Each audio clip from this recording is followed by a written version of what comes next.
From the Emirates to Davos, South Korea's big week in global business. South Korean President Yoon Suk-yeol speaking at the World Economic Forum in Davos, Switzerland on January 19, 2023. Hong Kong Seoul CNN. South Korea's leader is capping off a whirlwind week after securing tens of billions of dollars in investment from the Middle East and vowing to have his country play a more important role in revitalizing international supply chains. On Monday, South Korean President Yoon Suk-yeol announced that the United Arab Emirates had pledged a staggering $30 billion in investment in the Asian country. The news came after the leaders of the two nations held talks in Abu Dhabi on Sunday in the landmark trip that marked a first ever state visit to the UAE by the South Korean president, according to a statement from Yoon's office.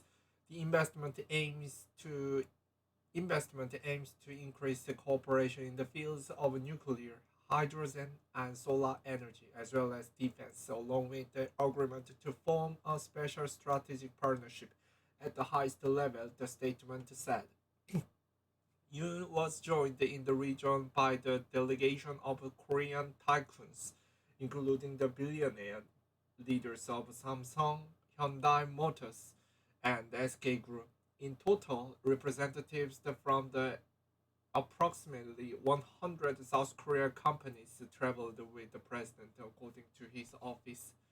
South Korea's President Yoon Suk-yeol right shaking hands with Qualcomm CEO Cristiano Amon left in Davos on January 18. Samsung Electronics Chairman Lee Jae-yong and SK Chairman Che Tae-won were seen in the background.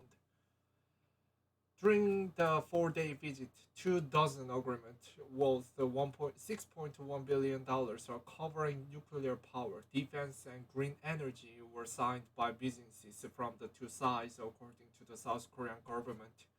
Some South Korean firms also agreed to build farms from tomatoes and strawberries in the UAE, a country that relies heavily on import of agricultural products. Most urgent task of our time.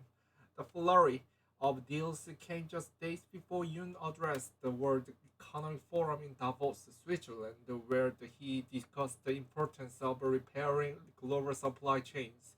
The most urgent task of our time is to strengthen the supply chains resilience based on the reciprocal solidarity, he said in a speech Thursday, noting recent disruptions in the supply of food, energy, computer chips, vaccines, and para- pharmaceuticals across the globe.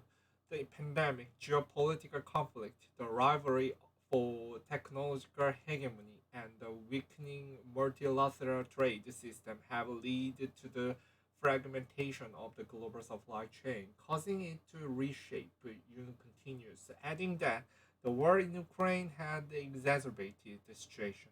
The president said the issue had led to the trend of bloc forming among countries with the international cooperation increasingly regarded as the package deal.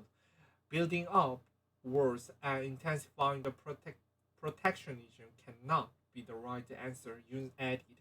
Going forward, South Korea will be a key partner in the global supply chain, using its expertise in sectors such as semiconductors and steel making to help stabilize the supply chains. He pleaded, we will align and cooperate with the mutually trusted countries